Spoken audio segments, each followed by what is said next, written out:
کسب و کارتون پر رونق و ساکشناتون هم پر از روغن. واشر فانوس های ساکشن چه بادی چه برقی از این جنسه. ما اینا رو داریم از این واشرها که ضد روغن هم هستش و ما گارانتی میدیم سال تا 10 سال هم هیچ مشکلی از نظر شل شدن یا خرد شدگی این واشر براش اتفاق نمیفته. اما موضوعی که هست، گاهن مشتری‌ها اعلام میکنن تو بازار قیمت پایین‌تر از شما به فروش میرسه.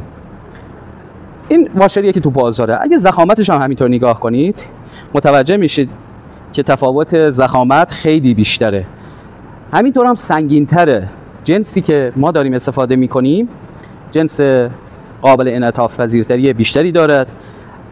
اگر باز بیشتر دقت بکنید ماتر جنسش، این براق گوشتی که برای اینکه زیر فانوس قرار بگیره و آب بندی خوبی بده، یه حدود 3 میله از ما